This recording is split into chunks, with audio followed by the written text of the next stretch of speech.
Dear friends, today in this recollection, we are going to see what Father Arrupe means when he said in his famous speech 50 years ago in 1973 at Valencia in Spain, while addressing the international Jesuit alumni. He said, Jesuit education, the primary purpose of Jesuit education is to educate people to be men and women for others.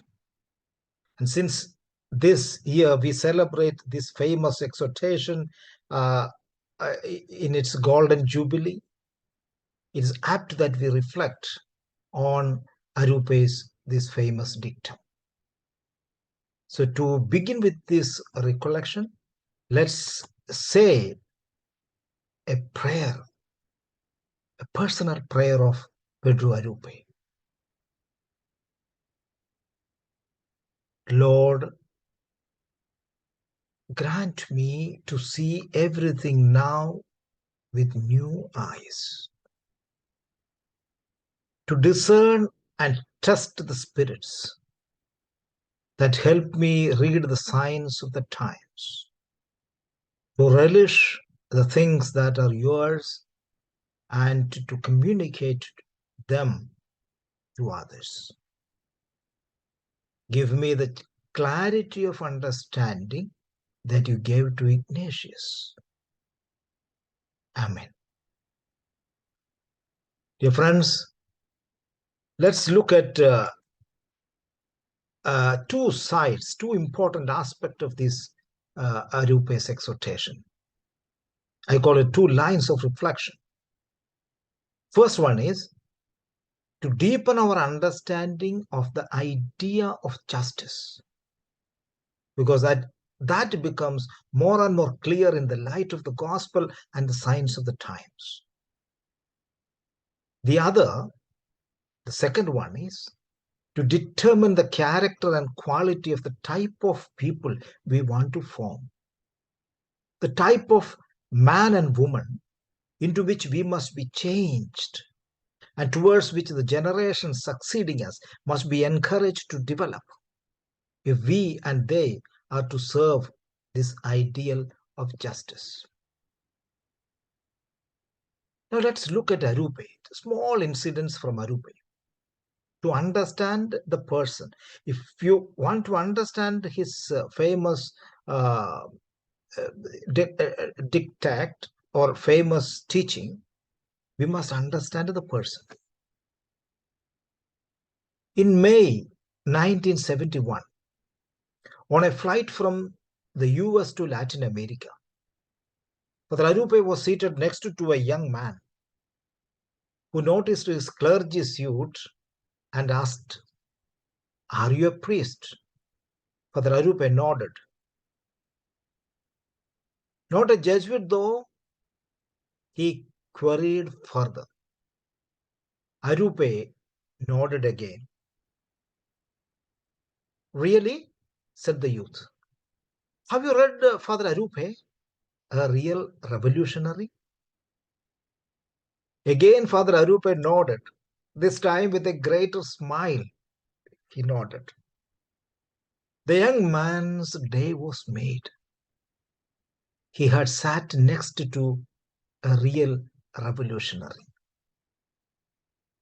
Another incident from his life.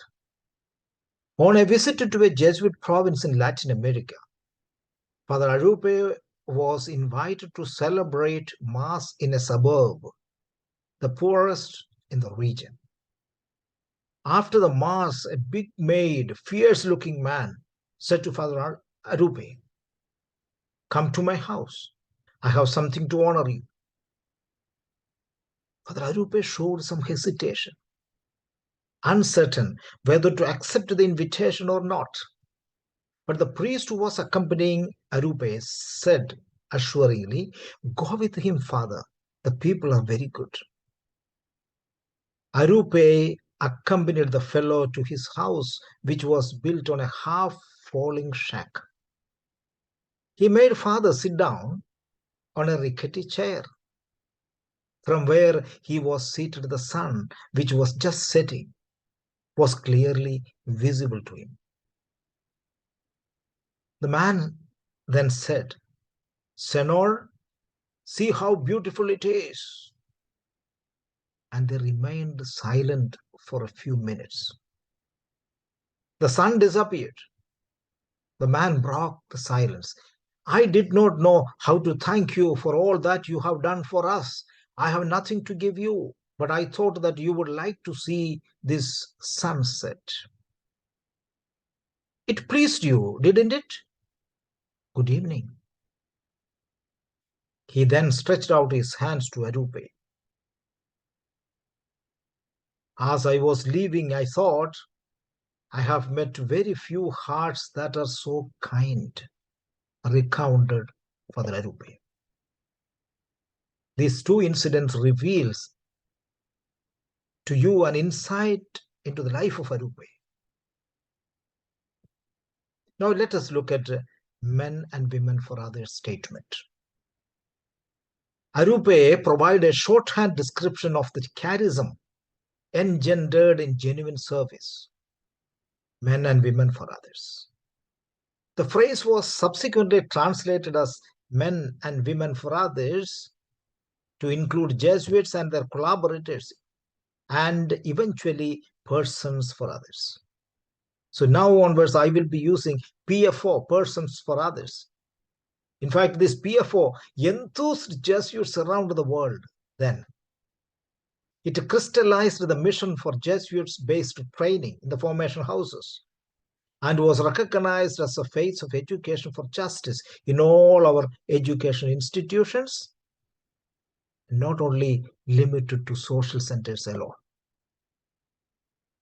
Now, what is the educational objective of the Society of Jesus?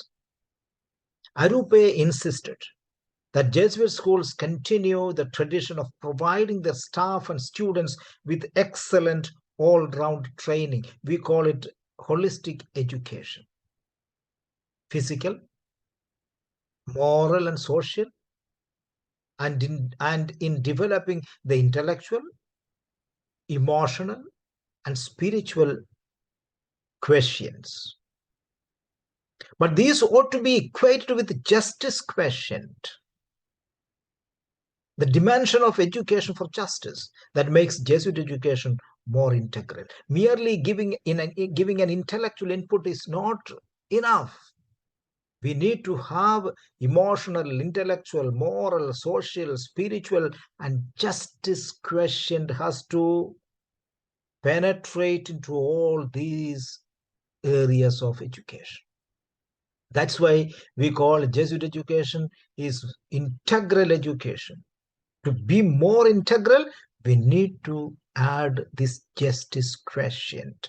It is like salt. We are adding salt into any curry in a proportionately, and that makes the curry taste better. Similarly, justice quotient makes Jesuit education better. Solidarity with the suffering masses must be taught through contact rather than concepts. Direct experiences touches the heart, challenges the mind to the cutting edge of change, and serves as a catalyst for solidarity, which then gives rise to intellectual inquiry, reflection, and action.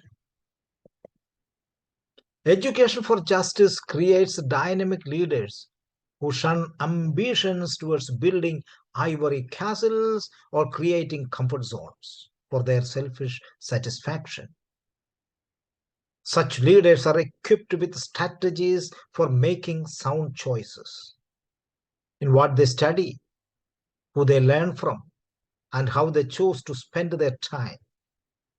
They help build bridges of love so as reach out to people, irrespective of class or caste or color or creed or gender. People who do not have the basic necessities of life, those unjustly treated and deprived of their rights and privileges. through compassion and selfless service. For we are all children of God, brothers and sisters in one human family on this earth. Now, in this wonderful teaching has an implication. There are no mark sheets or standard assessment tests to grade your JQ or quantify your PFO level. The JQ PFO combined burns into your character and places with your passionate commitment as you let your light shine through good works in the dark and dank quarters of poverty-stricken societies. Your value lies in the measure of your generosity, giving without counting the cost, fighting without heeding the wounds, laboring without seeking any reward, content only that you are being filled with God's grace and blessings. This is a famous prayer of Saint Ignatius. Now, giving without counting the cost is the motto of Jesuit Alumni Association of India. Similar to education itself, personal development does not end with schooling, but demands an ongoing formation. After schooling also, people must ask the same questions that raised in the schools to find answers. That's why we say education must be an ongoing education. It must form the people, and therefore it's an ongoing formation. To keep your passionate commitment burning brightly, it's very important that you objectively check the crucial choices you make at every turning point in life. Now recall the 10 identifiers which our living tradition talks about. And we are familiar with them, aren't we? By the global webinars and infographics and educate images, projects, etc. Do you see the ultimate aim of the global identifiers echoing in Arrupe's sharing? Now, Arrupe's criterion provides a powerful point of reference. Let each one examine oneself to see what one has done up to now and what one ought to do. It's not enough to recall principles, state intentions, point to crying injustices, and utter prophetic denunciations. These words lack real weight unless they are accompanied for each individual by a livelier awareness of personal responsibility and by effective action. Becoming a PFO, a person for others, par excellence, requires divine grace, charisma, and complete dedication. To attain a PFO 100% status is a process that may take a lifetime. But if education has instilled in one a high JQ, then one cannot but constantly and consistently strive to be a better and worthier man, woman for others, till one is the very best for the greater glory of God, as the motto of the Society of Jesus. Now, in Arrupe, in his famous speech, he writes, and I quote, "A Jesuit school should be easily identifiable as such. There are many ways in which it will resemble other schools. But if it is an authentic Jesuit school, that is to say, if our operation of the school flows out of the strengths drawn from our own specific charism, if we emphasize our essential characteristics and our basic options, then the education which our students receive should give them a certain Ignacianidad." Remember that word, Ignacianidad, if I may use such a term, Arrupe says. I'm not talking about arrogance or snobbery, still less about superiority complex. I simply refer to the logical consequences of a fact that we live and operate out of our own charism. Our responsibility is to provide through our schools what we believe God and the society ask of us. Man gifted with conscience, intelligence, and power is indeed a center, called to go out of himself, to give himself to others. Only he who loves fully realizes himself as a man, says Arrupe. Today, the prime educational objective must be to form men and women for others. Men and women who will live not for themselves, but cannot even conceive a love of God which does not include a love for the least of their neighbors, and who are completely convinced that a love of God which does not result in justice for all is a farce. See, the strong words he is using. If there is no justice, our education is a farce. Our students are not to see themselves as isolated individuals learning how to elbow their way through hostile masses to positions of power and prestige. Rather, let them discover in ways they can never forget that they are brothers and sisters in a global village, says Arrupe. What kind of a man or a woman is needed today by the church, by the world? One who is a man for others or a woman for others. That's my shorthand description, a man or a woman for others. But does this not contradict the very nature of the human person, you can ask? Are we not each a being for ourselves, gifted with intelligence and endows us with power? Do we not tend to control the world, making ourselves its center? Is this not our vocation, our history? Now, Arrupe asks the alumni, and he takes an inward journey in the society and responds a very pertaining questions. Have we educated you for justice? Are you educated for justice? Let me try to answer, he says. If we use the term justice and the phrase education for justice in the profound sense, in the true sense in which the church uses those terms today, then I think that we Jesuits in all humility have to give a negative response. We have not educated you for justice in the way that God requires of us in these days. When Arrupe says this in 1973, there was a synod of bishops in 1971.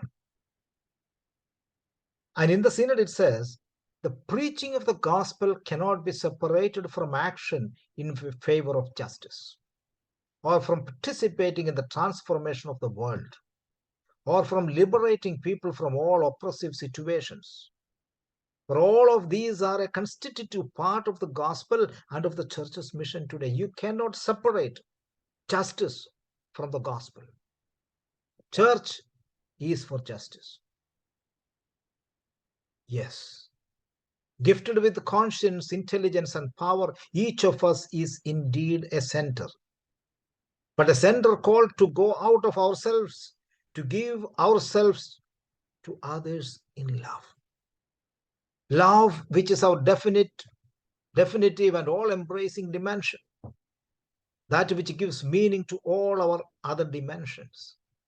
Only the one who loves fully realizes himself or herself as a person.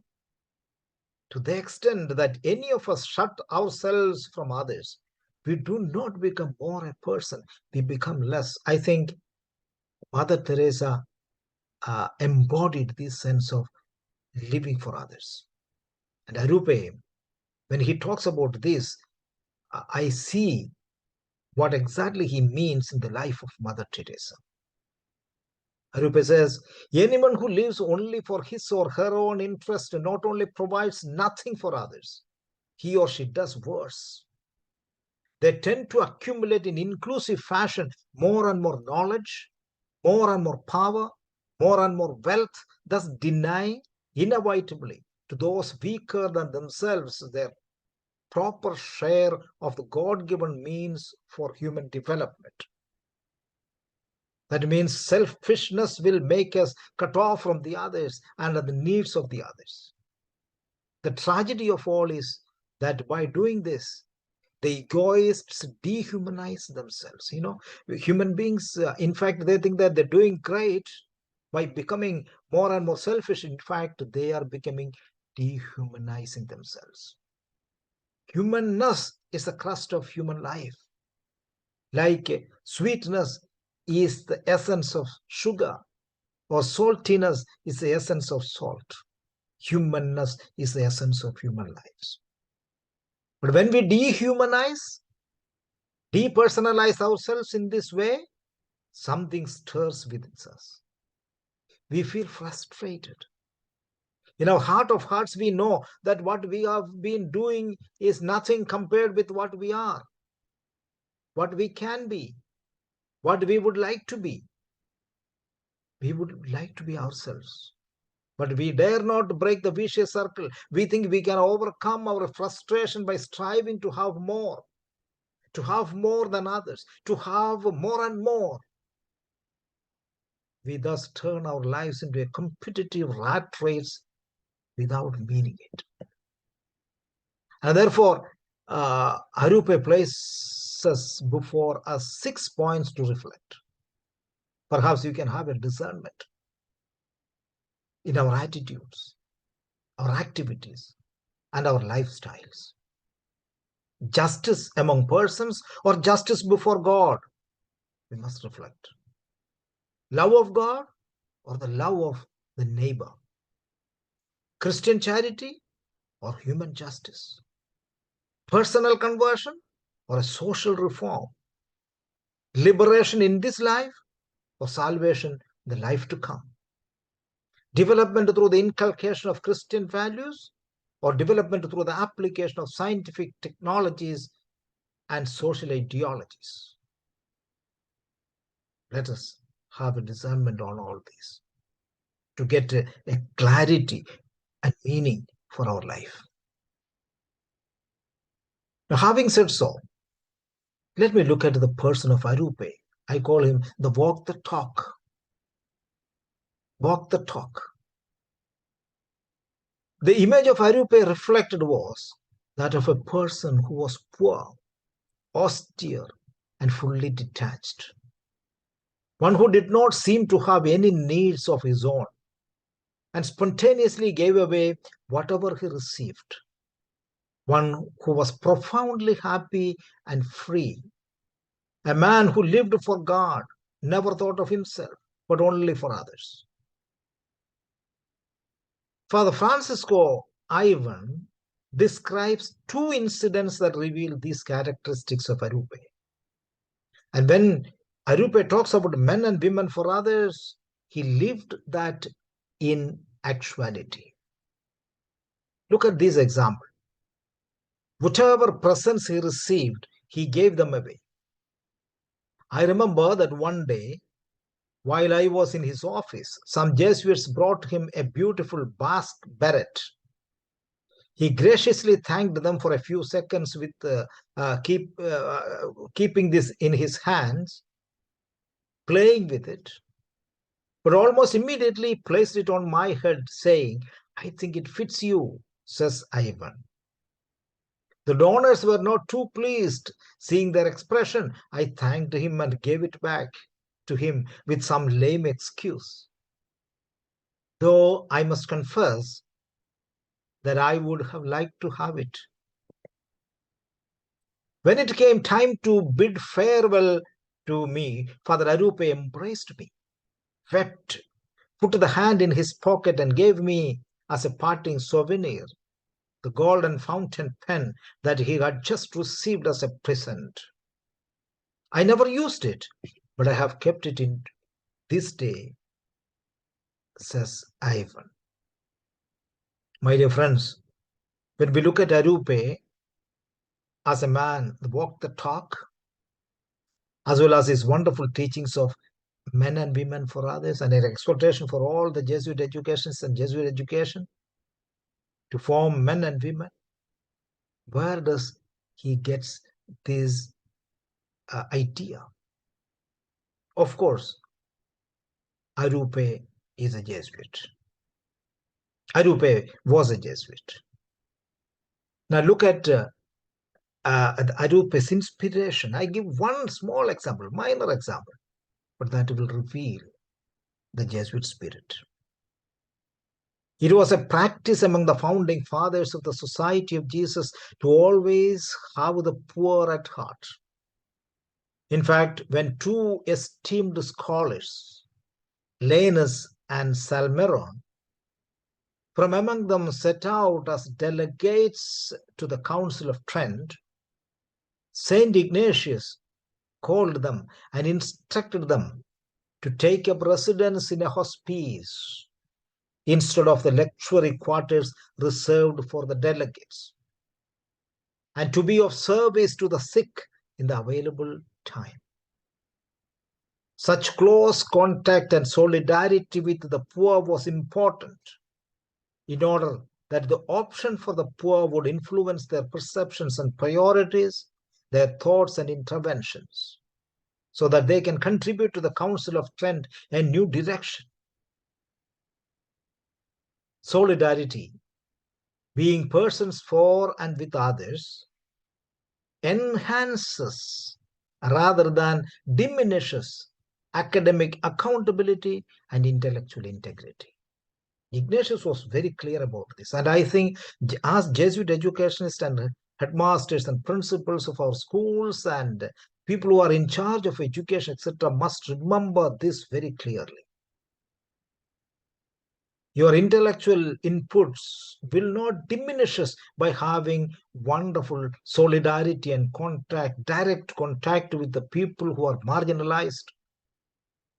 Rather, it enhances your intellectual authenticity.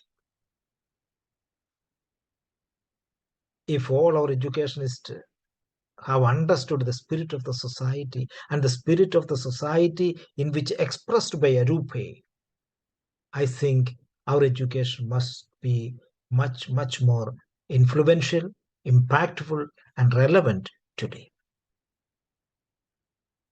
Dear friends, we will go for a spiritual conversation. As you know, the spiritual conversation is active listening and intentional speaking. We have some time to go for a prayer based on the talk which I gave, and also the document which you have read, especially Pedro Arrupe's talk at Valencia. The full talk document is given to you. You have gone through it. Please recall and pray over it. And when we come back, we will share the affective sharing, reflective sharing, and open discussion. And I conclude with a prayer. For your reflections and prayer, please look at these questions. First one is, what's your uppermost feeling when you prayed over men and women for others? That time, you must reflect, you must share only what affected you. What is your strong feeling, uppermost feeling as of now? Are you disturbed? Or are you supported by enthusiasm to listen to Arrupe? The second question is, what aspect of Arrupe's talk has the most touching and affective impact on you? What aspect of Arrupe's talk has the most touching and affective impact on you? The third question, which is open round discussion, please take these questions seriously and reflect. What kind of justice and what kind of persons for others are supposed to form in a Jesuit school? In fact, otherwise you can ask, what is the JQ-PFO way? JQ means justice quotient, and PFO means person for others way. Let's go for the spiritual conversation. Take silent time of 15 minutes. And then when we come back, we will share these, and I will conclude with, after sharing, we'll conclude with a prayer. Thank you very much, and God bless you all.